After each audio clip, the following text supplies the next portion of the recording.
Quite recently I finished a project that is about interaction between three philosophers, and the project circles around a bench.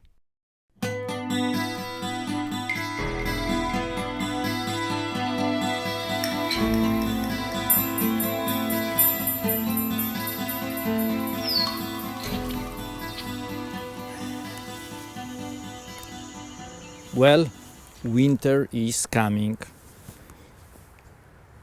COVID-19 is getting to hit us with the fourth wave. There is a Polish-Belarusian border crisis. Tensions amount. There is a feeling of crisis and a need to push through it somehow. When I look back at my activities, I realize that I've been in touch with a bunch of eggheads, philosophers, people from Ivory Tower who tried very hard to formulate how to improve this sorry state of affairs. I've done a short about three of my friends. The main character in this half-hour short is John Rensenbrink. And I've been following John for quite a number of years. Him and his two good friends, Charles Brown and Brien, have met in St. Louis, which resulted in the documentary that I am going to slowly introduce on this channel. The documentary's title is kind of lofty title.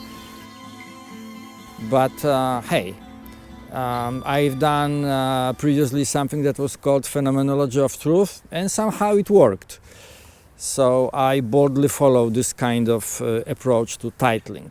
It is actually about ontological imperative, and why and how it will be explained later. Going back to the main characters, John Rensenbrink, there was the issue of the Green Horizon, that's the publication of Green Party USA, in which some of the people that have met John were asked to actually contribute small pieces about what they think about him. Mine was relatively short, and it says,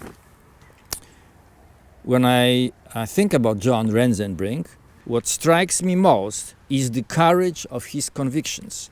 He is gentle, curious, and soft, and yet, when needed, can be strong and vocal. He doesn't hold punches. I'm currently working on a documentary film about him, which I'm going to share with you later. Well, later, a year later, that issue came in 2020. The film was shot in St. Louis in 2015 during the Green Party annual national meeting, but what also jumps out of my memory is a scene from a conference in Japan.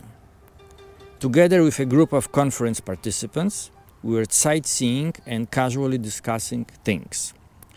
At one point, I voiced a shallow and limited opinion about something socially important instantaneously.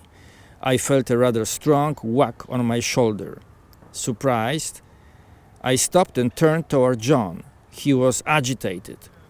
His physical reaction was followed by a rapid explanation why my thinking was wrong, which it was.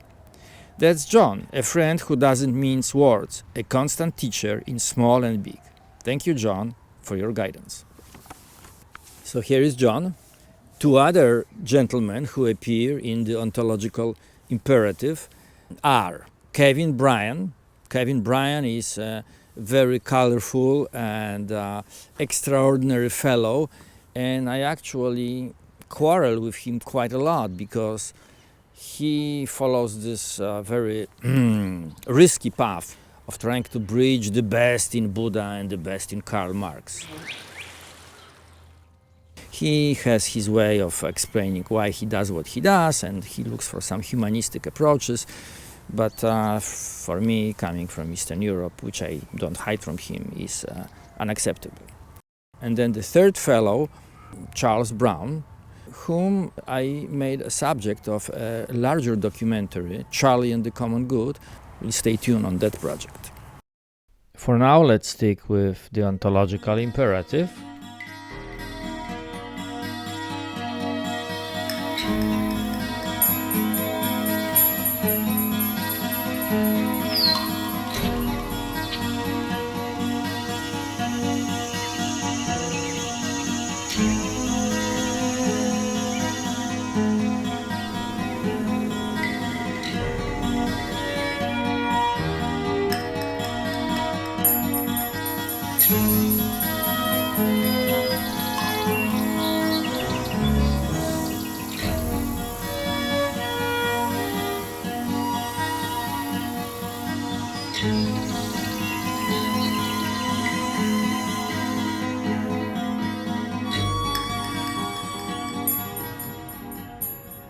Hello, John.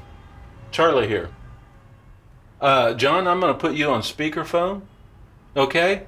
So what we want to talk about is just a tiny bit, John, about what you and I are going to do. I think what we could do is outline some questions about the fit between a Green Party and dialogue. Will Kevin be allowed to speak at that meeting? Yes. Okay.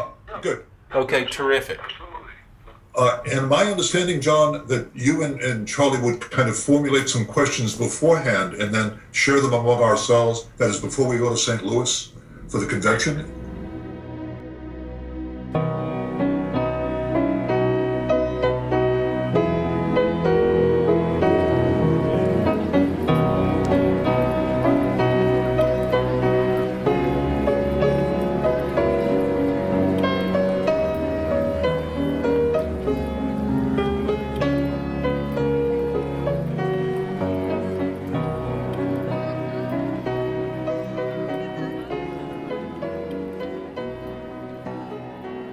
John Rensenbrink is a philosopher, political scientist, co-founder of Green Party USA. I'm not a Green Party member. I am sympathetic to their ideas. I think that they have the heart on the right side.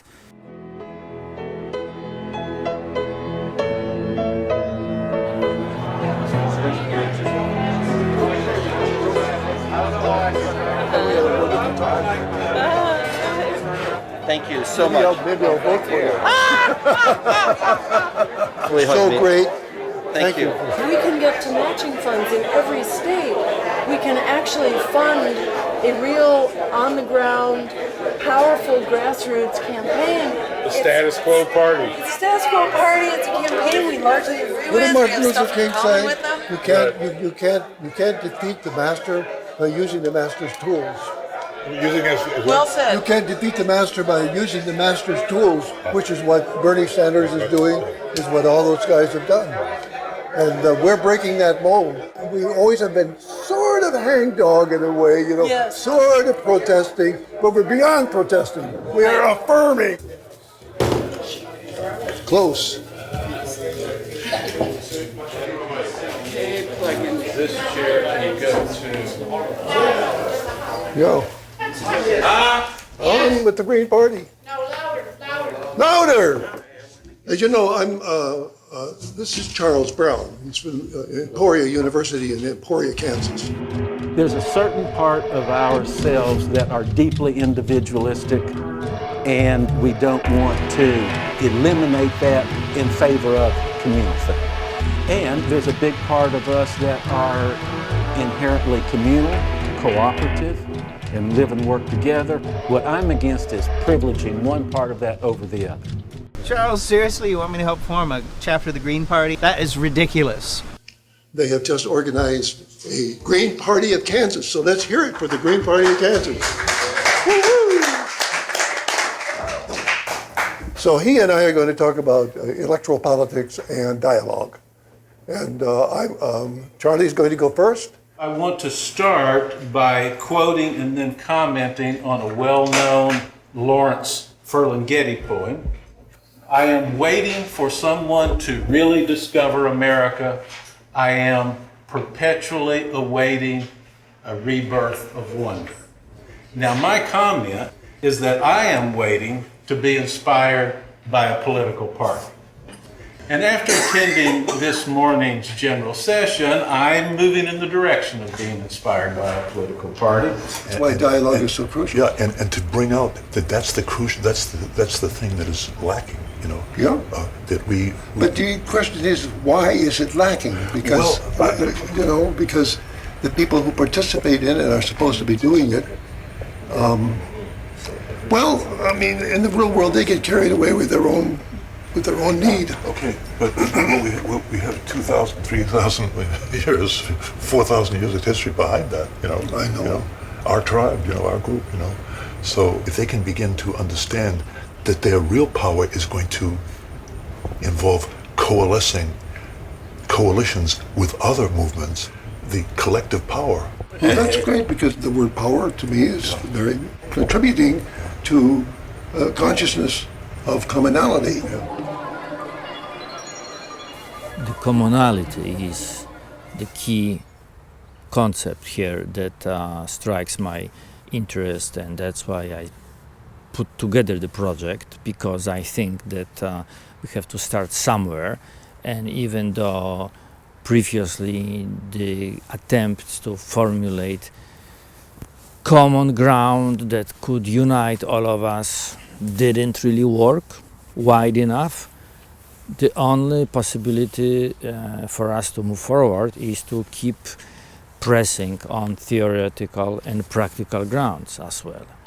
So I'd like to, as I'm presenting fragments of the ontological imperative, perhaps also look for rhythms of similar thinking, not necessarily only in academia. See you next time.